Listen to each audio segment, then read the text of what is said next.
let's start reading because Yasmin is not there and Geetanjali may come a little later, but we can start. Yeah. Yes. Sunki has already recorded. So we read the para. So I think Sunki, you read? Yes, I will read. Okay, go ahead. Memory in the dividing consciousness is a crutch upon which mind supports itself as it stumbles on driven helplessly without possibility of a stay or pause in the rushing speed of time. Memory is a poverty-stricken substitute for an integral direct abiding consciousness of self and a direct integral or global perception of things. Mind can only have the direct consciousness of self in the moment of its present being. It can only have some half-direct perception of things as they are offered to it in the present moment of time and the immediate field of space and seized by the senses. It makes up for its deficiency by memory, imagination, thought, idea symbols of various kinds. Its senses are devices by which it lays a hold on the appearances of things in the present moment and in the immediate space. Memory, imagination, thought are devices by which it represents to itself still less directly the appearances of things beyond the present moment and the immediate space. The one thing which is not a device is its direct self-consciousness in the present moment. Therefore, through that, it can most easily lay hold on the fact of eternal being, on the reality. All the rest it is tempted, when it considers the things narrowly, to look on not merely as phenomenon, but as possibly error, ignorance, illusion, because they no longer appear to it directly real. So the illusionist considers them. The only thing he holds to be truly real is that eternal self, which lies behind the mind's direct present self-consciousness. Or else, like the Buddhist, one comes to regard even that eternal self as an illusion, a representation, a subjective image, a mere imagination, or false sensation and false idea of being. Mind becomes to its own view a fantastic magician.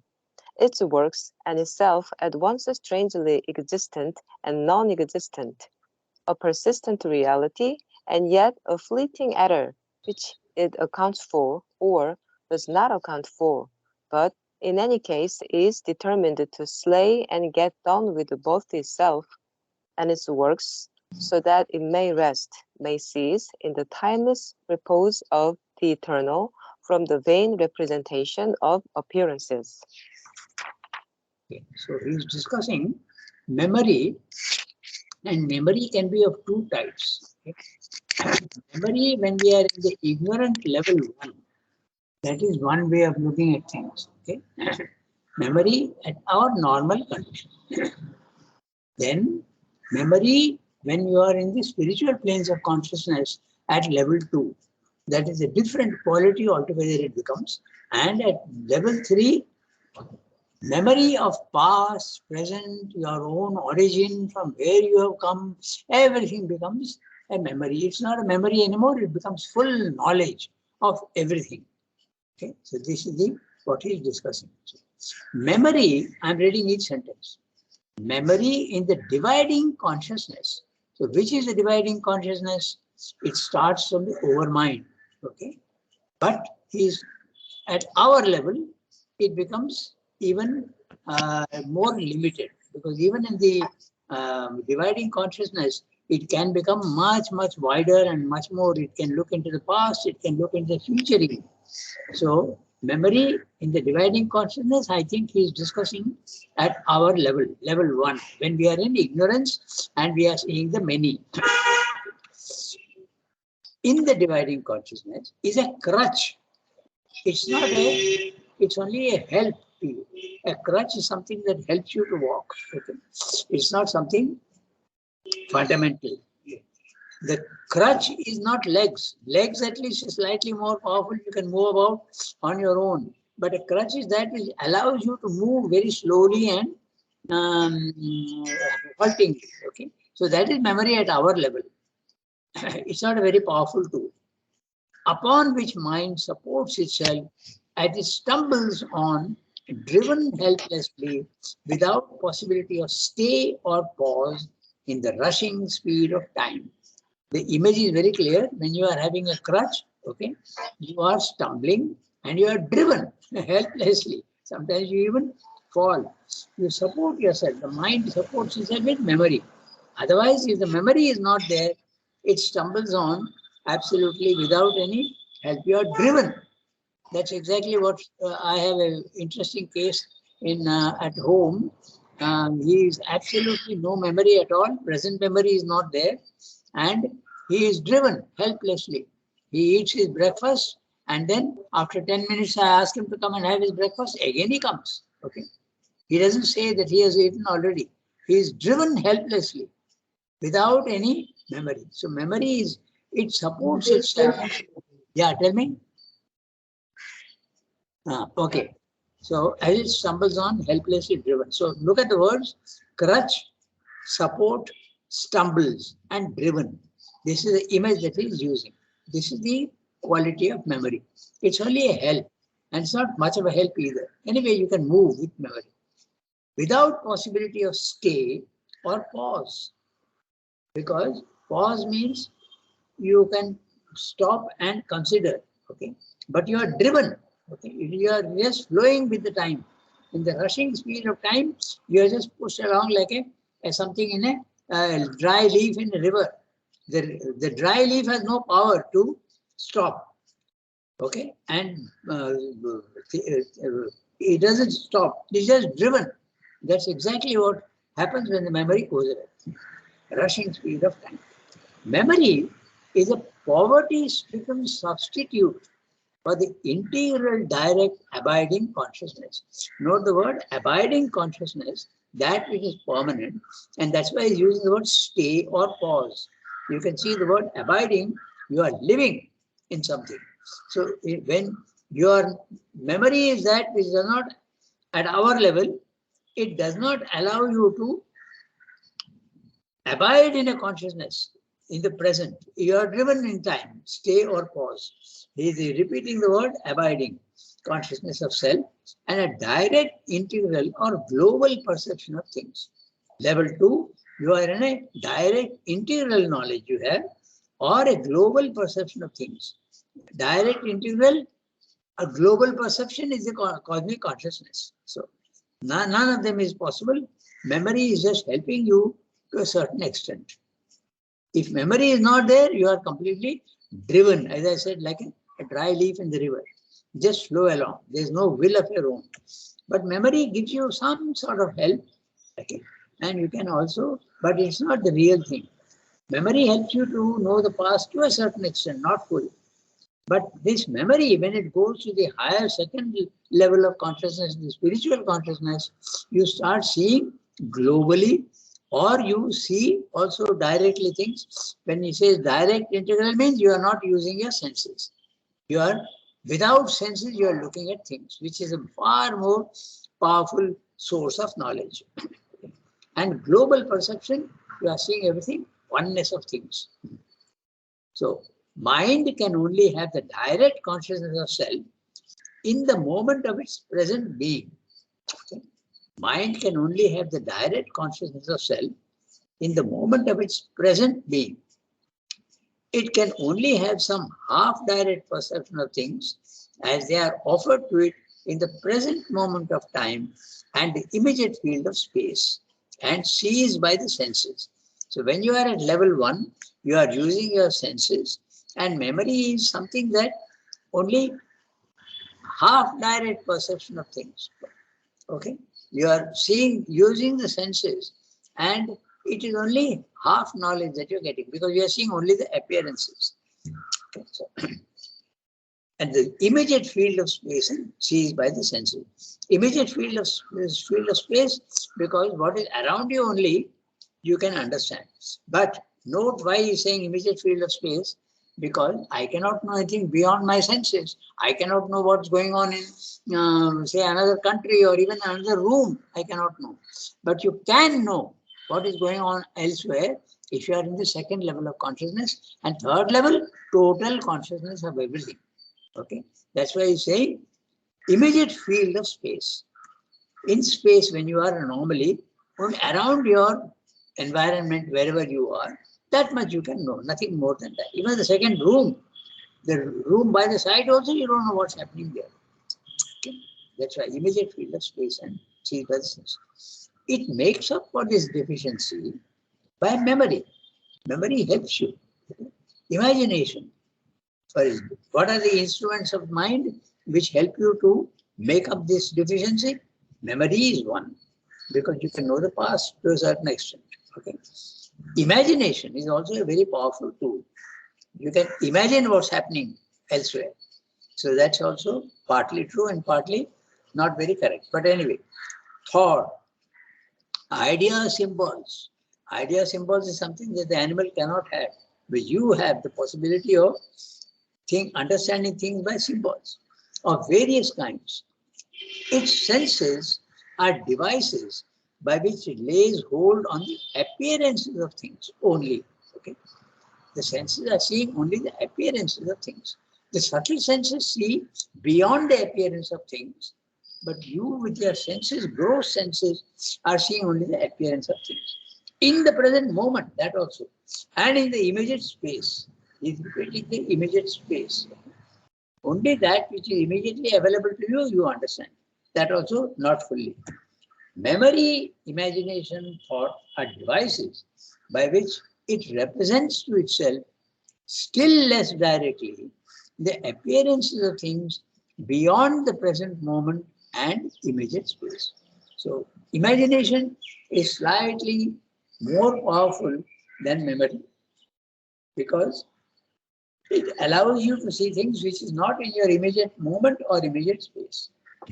Memory can't do that, but imagination can. It may be right, it may be wrong, but it is possible. The one thing which is not a device is its direct self-consciousness in the present moment. So the one thing which is not a device, it's not an instrument, is a direct self-consciousness in the present moment. The present moment is that which is eternally the same. Okay. This sentence is very interesting. Look at it very carefully. The one thing which is not a device, it is not an instrument, because you are not using senses, you are not using instruments. A device is an instrument, but you are seeing your self-consciousness, you are the witness self, and present moment it becomes static. Okay.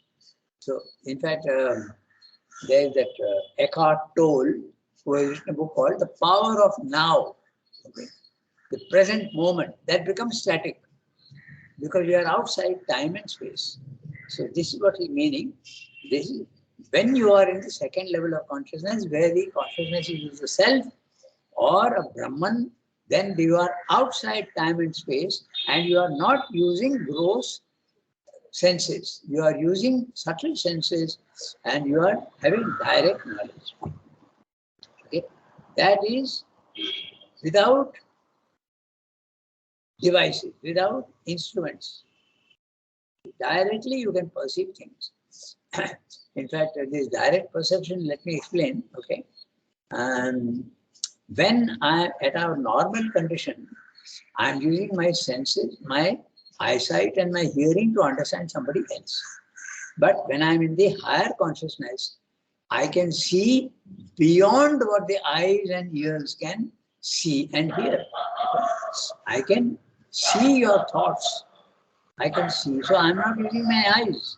I'm using no instrument at all. I can see your thoughts. So that is what is meant by no device. You are not using devices. Then at a higher level, even there is the total knowledge is there, because you become what you want to know. So there are 4 levels of consciousness and knowledge. First is use of instruments. Use of instruments. Your physical senses. Second, you are not using your physical senses, Directly you are perceiving something else. But in that second level, you are perceiving something which is not you. Okay, there is a subject and an object, but there are no instruments of knowledge. This is the second level of knowledge. The first level, you are using instruments to know something. If you don't have senses, you can never know what is somewhere else. But if you have got senses, then you know somebody else through your senses. Number one. First knowledge, indirect, separated knowledge, he calls it. Second level, direct, separated knowledge. I can know your thoughts, but your thoughts are not mine. Okay, so it is direct, but with a separation. At the third level, it is direct, non-separated. It becomes identity. So these are the three levels of knowledge. That's what he's discussing here. He's saying the one thing which is not a device is a direct self-consciousness in the present moment. Because time disappears. The present moment, it becomes eternal. You see everything either globally or whatever directly you see. Okay.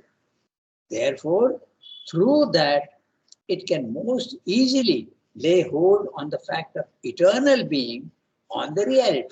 So when you are in the level 2, you know that you are eternal.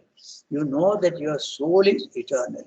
That's what it's saying. At our level, we don't even see the soul, and we also don't even understand that we are eternal. We don't even see the soul. But at level 2, you can start realizing that you have always your true being, not a body, mind, life, but the soul, is eternal. So, therefore, it can most easily lay hold on the fact of eternal being on the reality. The memory itself, which is disruptive at the lower level, becomes wide, and you know the past, and to a certain extent, you can even know the future. Therefore, through that, it can most easily lay hold on the fact of eternal being on the real. All the rest is tempted when it considers things narrowly to look on not merely as phenomenon, but as possibly error, ignorance, illusion, because they no longer appear to be directly real. Now, what he's saying is, this is what happens when you go to level 2. When you go to level 2, that reality where you are, that nirvana consciousness, actually it's not nirvana, but I have to say the cosmic consciousness, it is so real to you that everything in the physical world appears to be unreal. And therefore he's saying all the rest, that is everything that you see in the physical world, it is tempted when it considers things narrowly only to look on not merely as phenomenon. Phenomenon are events that happen in the world, okay, but they can be real events. But when you are in that consciousness, it is possible for you to see even real phenomenon as unreal. Possibly error, ignorance, illusion, because they no longer appear to be directly real. Remember, when you go to level 2 in Life Divine, right in the beginning itself, in this chapter, he says that when you make your mind silent and go to level 2, the self, the witness self, the Brahman consciousness, Atman, two things are possible. You can see the physical world as real and you get a cosmic consciousness. Or you see the physical world as unreal because the consciousness that you are in is absolutely real in comparison. The rest of the world, the physical world, can appear as total illusion or not total illusion but unreal. It comes and goes away. So therefore, its value is less than that which is permanently real. That's what they say. There are possibilities. So the illusionist considers them. The Mayavada thinks that the level 2 consciousness is the only consciousness which is real. Brahman consciousness is absolutely real. The rest of it is all unreal or illusion. Okay? That's what the Mayavadan considers. And so far as he is concerned, he is right. That's what they say. The only thing he holds to be truly real is that eternal self. The eternal self, the consciousness of Brahman, okay, which lies beyond the mind's direct present self-consciousness. Direct present self-consciousness is the ignorance we live in level 1. Or else, like the Buddhists, one comes to regard even that eternal self as an illusion, a representation, a subjective image, a mere imagination. So everything for the Buddhists is all unreal, even the level 2, and they disappear into the infinite, which is permanent. That's what Shri is saying. So there is a slight difference between the Buddhists and the Mayavadi. Okay. Or a false sensation, a false idea of being. Okay. Mind becomes, to its own view, a fantastic magician. Why? Because mind is that which you saw as real, suddenly has become unreal. So it's a magician. It is creating all sorts of things out of nothing at all.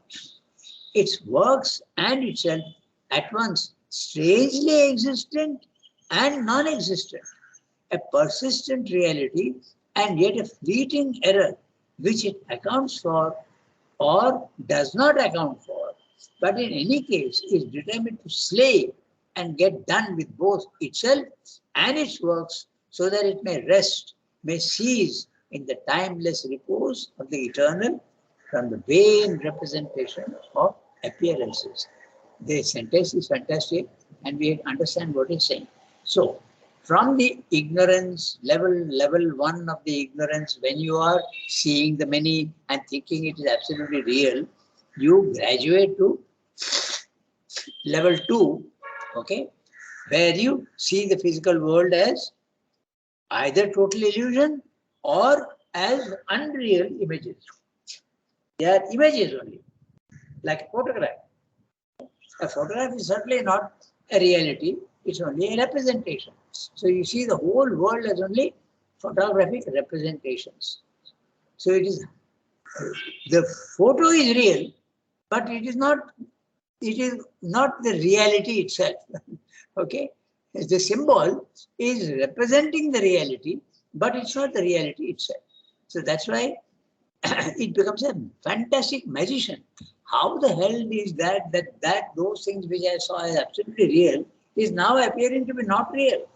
And out of this substance which is subtle, it is creating all these images. It's a magician. The magician idea is there in Shankara very, very powerfully. The divine becomes a magician who is playing with no substance at all and creating forms. So mind becomes, to its own view, a fantastic imagination. Mind with an M cap, of course, is the beginning of the sentence, but even then, is mind at the higher level of consciousness, not our mind. Okay. It is giving you either a cosmic consciousness in which the world is real, but temporal. Everything in the events, it comes into existence and goes away into existence. This is one way of seeing when you go to the level 2. The other way is that they have no reality at all. That's another way of seeing. Mind becomes, to its own view, a fantastic magician. It works, and its works means all the events in the world. Its works, its actions, its events, and itself at once strangely existent and non-existent. So you can see it as existent because it is coming into existence and disappearing. All events in the physical world are of that nature. So it exists for a certain amount of time and disappears. Or you can see it as absolutely non-existent. A persistent reality and yet a fleeting error. Which is the persistent reality? The physical world is existing. It is not disappearing, but the forms in it disappear. And yet a fleeting error, which it accounts for or does not account for. Which it accounts for in one way, yes, the world is unreal. It is accounting for it. Or does not account for it, I cannot understand and I cannot explain. It is anirvachaniya. So both the things are possible. Okay. For in any case is determined to slay. So that which is unreal or is or even a representation, I don't want to have anything to do with it. So I kill it. I take the path of absolute reality and I go to the highest level. I don't care for the world. You slay the world in yourself and get done with both itself and its works. Even the mind is thrown away as useless because it is giving you wrong information of the physical world and its works, so that it may rest, may cease in the timeless repose of the eternal. The timeless repose of the eternal, the absolute featureless existence. That's a timeless repose of the eternal. And there is no time, no space, and you are in a real consciousness which is eternal, but featureless. Okay. From the vain representation of appearances, the vain representation of appearances is the physical world. So you get away from the physical world, you have nothing to do with it. He is using the word slay. You are killing the lower and going up to the higher. Memory, he has discussed the memory, and when memory goes up, okay, it gives you the knowledge of the whole without the instrumentation. So we go to the next para, but in truth. So, yeah. So now next one, whoever is ready, yeah, read. But in truth, are sharp distinctions made between the without and the within, the present and the past. Self-consciousness are tricks of the limited. The present and the past self-consciousness are tricks of the limited, unstable action of mind. Behind the mind and using it as its own surface activity, there is a stable consciousness in which there is no binding conceptual division between itself in the present and itself in the past and future. And yet it knows itself in time, in the present, past, and future, but at once, with an undivided view which embraces all the mobile experiences of the time self and holds them on the foundation of the immobile, timeless self. This consciousness we can become aware of when we draw back from the mind and its activities or when these fall silent. But we see first its immobile status, and if we regard only the immobility of the self, we may say of it that it is not only timeless, but actionless, without movement of idea, thought, imagination, memory, will, self sufficient, self absorbed, and therefore void of all action of the universe. That then becomes alone real to us, and the rest a vain symbolizing in non existent forms, or forms corresponding to nothing truly existent, and therefore a dream. But this self absorption is only an act and resultant state of a consciousness, just as much as was the self dispersion in thought and memory and will. The real self is the eternal, who is obviously capable of both the mobility in time and the immobility based in time simultaneously, otherwise they could not both exist, nor even could one exist and the other create seemings. This is the supreme soul, self, and being of the Gita, which upholds both the immobile and the mobile being as the self and lord of all existence. The footnote is of being of the Gita, Parapurusha, Paramatma, Parabrahma. Yeah, that's right. So he has used three words for the nirvana consciousness, or you can say the self, Parapurusha. Parapurusha or Paratman, Paratmanam. Sorry, Paramatman and Parabrahman. Then there's also another word also with the Parameshwaran. Okay, so these are all the words in the Gita. Now we come back to what he's saying.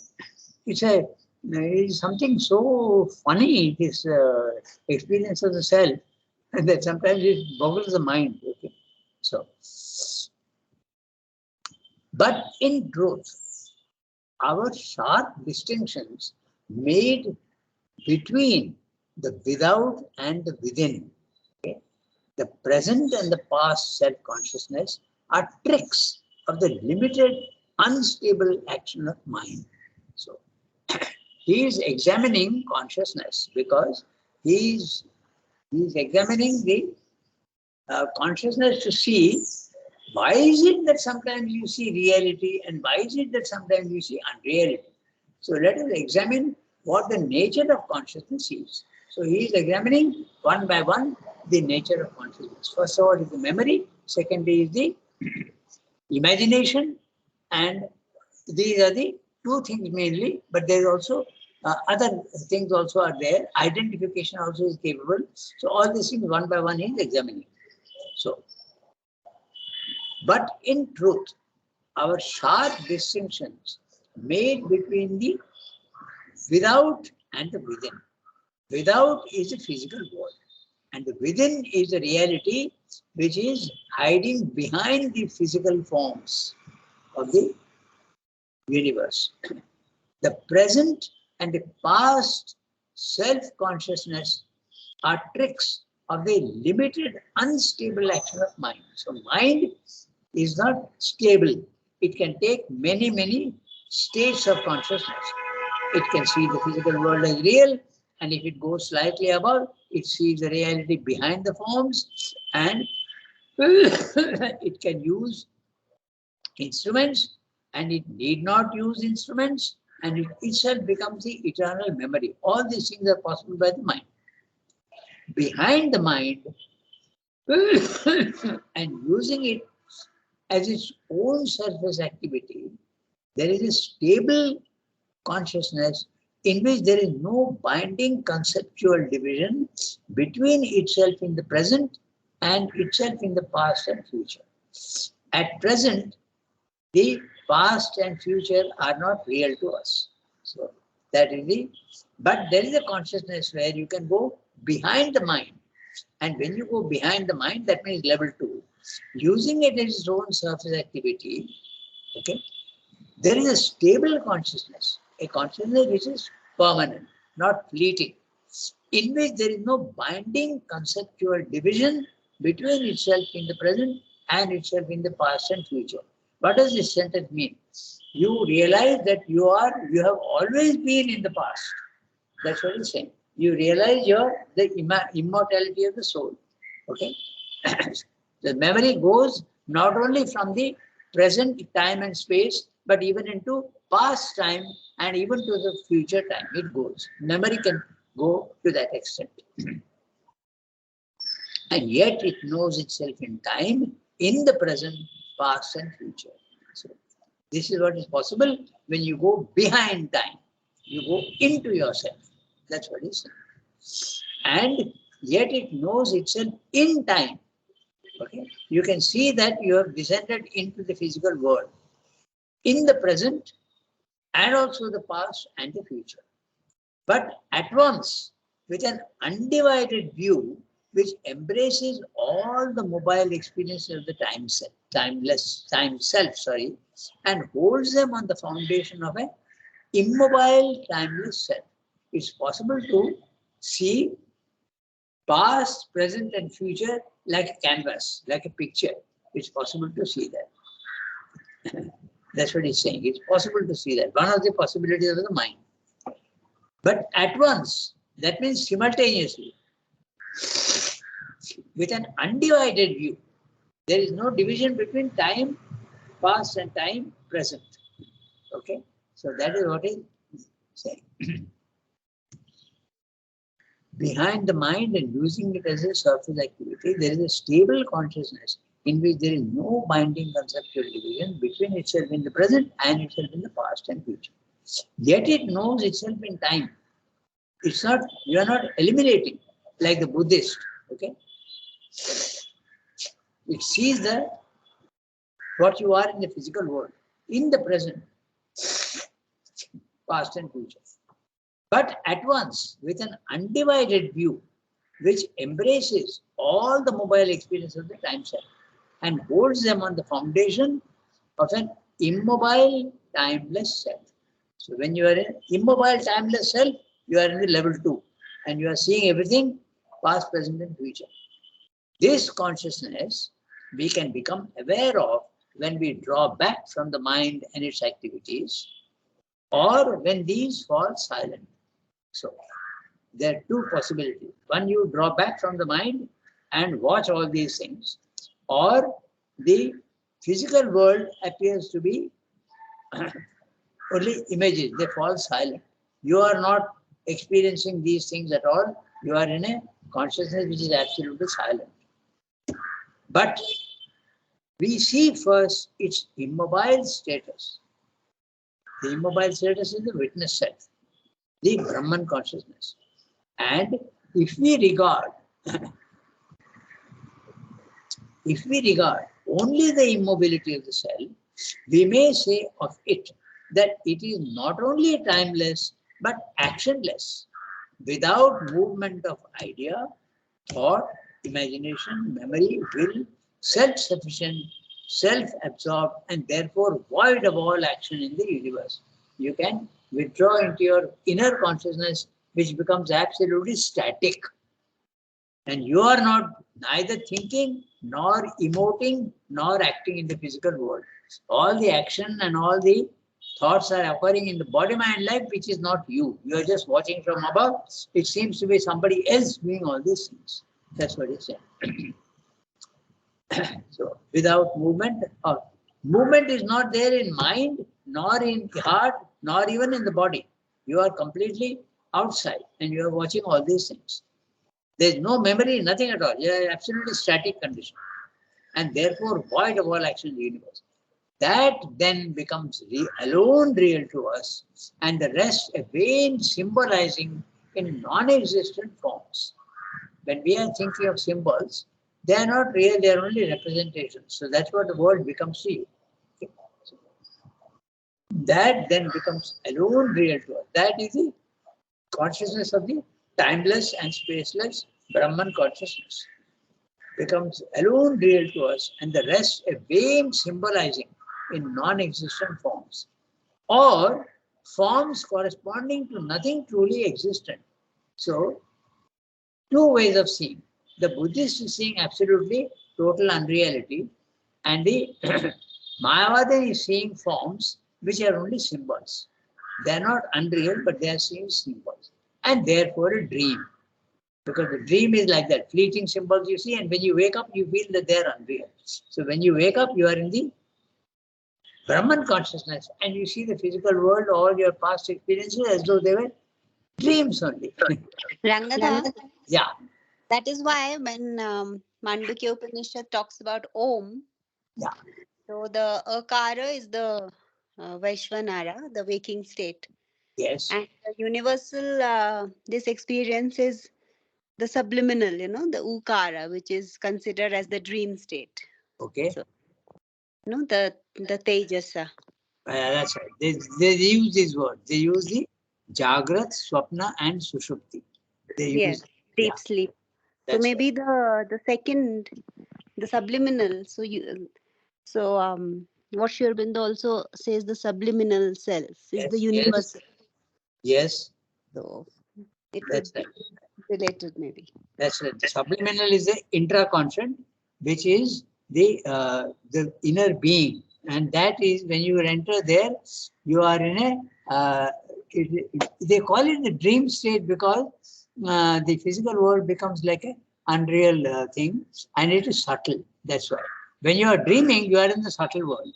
So they use the words Jagrat, Swapna, and Sushupti, or they also use the words Vaishwanara or the Virat for the physical world, and the otherwise the Hiranyagarbha, the golden womb which is silent but which issues out of itself all the physical forms, and the last one is the Karana, the original causal world.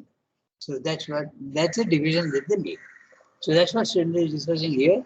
Your consciousness can take all these different states of consciousness, and then you see the physical world in different ways. Okay, that's what he said. But this self-absorption, tell me. Yeah, Rangada, beyond the Susupti is the Turiya stage, no? Beyond that's right. The fourth is the Turiya. That means absolutely unmanifested. And the Turiya is unmanifested and the fourth state because you can enter, the human consciousness can enter into it, but it cannot come back to give a report. It disappears into the infinite. That's right. The Turiya is the fourth state. That's right. So, but this self-absorption you are not identified with body, mind, life. That's a self-absorption.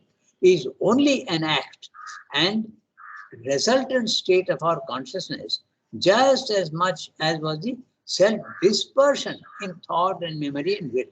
So note how he's describing level 1 of the ignorance is a self-dispersion.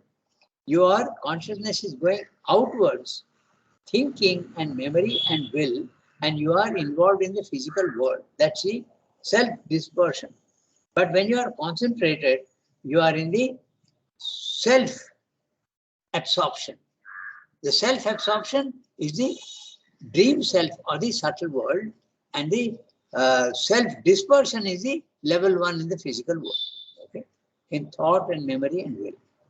The real self is the eternal, in the dream self or even above, okay, that is the real self, who is obviously capable of both mobility in time and the immobility based in time.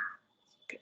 The immobility also can be without time, but it can also be based in time. Okay. It's very interesting what he's saying, all these things, because in Life Divine he has discussed how you can be in time, that's our condition. You can be outside time, that's level 2. Okay. And if you go to level 3, you can be in the time and the timeless both. And there are all sorts of possibilities even in the time consciousness. So that's what he's saying. The immobility can be outside time, but it can also be basing time. The time is there and you are basing yourself in the immobility. Not very easy to understand perhaps, but all these possibilities are there. Simultaneously, otherwise they could not both exist, nor even could one exist and the other create seemings. So all these possibilities are there. This is the supreme soul, self and being of the Gita. Very clearly, this is the third level. Okay? This is the supreme soul, self and being of the Gita. He has used the words, we have seen in the footnote, Para Purusha or Paramatman or Parabrahman, and sometimes they use the word also Parameshwaram. Parameshwaram. Okay? Parameshwara. In India, we make it Parameshwaran. Parameshwara. Parama Ishwara. Okay? So, this is the terms used in the Gita. That's level 3. So, if you are in level 1, your memory is very limited. If you are in level 2, your memory goes into the past to a certain extent and in the future to a certain extent. I am saying to a certain extent because you foresaw India's partition dissipating 75 years. Mother saw India's independence 30 years. But it does not go beyond that. But if you go to the third level, everything is known to you because you yourself are the creator. You have identified yourself with the divine and you are the one who are creating. Okay. The individual soul becomes the supreme soul. That's what he's saying. So there are 3 different, this is the nature of consciousness. It can limit itself, it can limit itself half, it can be unlimited. That's basically what he's saying. So what's the time? 35. So we have to stop. We have done 2 paras, so we have to stop. So next we'll do next week on Wednesday. So far we arrived by considering mind and memory. So we'll do that. So yeah. Note down page 527. So far we arrived. We have to read it. Okay? Yes, I'll make a note. Yeah. Au revoir, everybody. Thank you, Ranga. Thank you, Ranga.